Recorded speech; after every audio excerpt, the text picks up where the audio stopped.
Hey guys, Godslayer here, and today we will be discussing the United States' growing tensions within the South China Sea. The South China Sea is one of the world's busiest waterways and rich in natural resources. It is also one of the most contested maritime areas, with various countries including China, Vietnam, and the Philippines claiming sovereignty. The South China Sea exhibits Chinese man-made islands called the Spratly Islands, which contains airfields, anti-air artillery, radar stations, troop garrison, and ports created to support Chinese maritime operations within the area. These Chinese maritime bases violate the United Nations Law of the Sea due to 5 countries claiming some part of the South China Sea. It states that a country's territory expands 200 miles offshore, called an exclusive economic zone. China has disregarded these exclusive economic zones and has taken the Spratly Islands for themselves, which extends their own exclusive economic zone. The United States is not a claimant, but it does have strategic interests in the area, and its military conducts regular patrols. In 2014, China commenced reclamation activity in the area of the Fiery Cross Reef, which was the biggest reef, and it has been converted into an artificial island of 677 acres.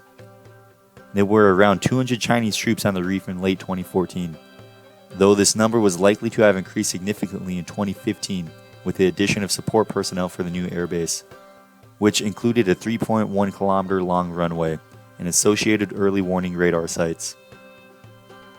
According to the Center for Strategic and International Studies, it is the most advanced of China's bases in the South China Sea, with 12 hardened shelters for missile launchers. It also has enough hangars to accommodate 24 combat aircraft and 4 larger planes. The Chinese have declared the Spratly Islands a no-fly zone. Tensions escalated in mid-July when, for the first time, the U.S. formally opposed China's claim to almost all of the waters, calling it completely unlawful under the international law of the sea. Analysts have warned that the dispute could be a tipping point for military conflict.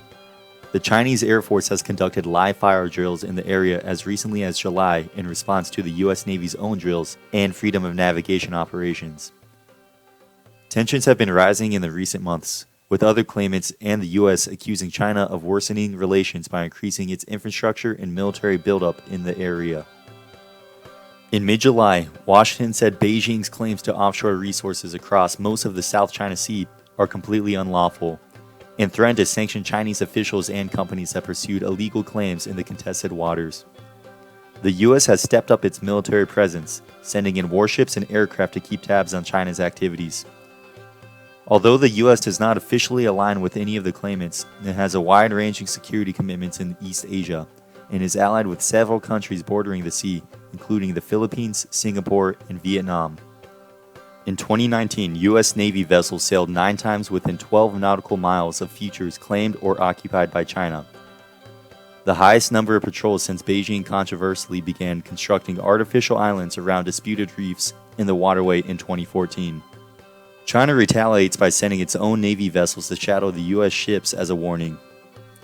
The United States Marine Corps has expressed doctrinal plans in 2019 via the Commandant's Planning Guidance to return to its naval traditions and implement more amphibious techniques, tactics, and procedures. This includes methods from the Japanese World War II island hopping campaign. White House Chief Strategist Steve Bannon, who sits on the National Security Council, has said, "We're going to war in the South China Sea within the next 5 to 10 years. All these tensions are continuing to build up, with more news, politics, and military advances happening every day." If you ended up liking the video, consider subscribing. It's free and you can always change your mind. Thank you for watching.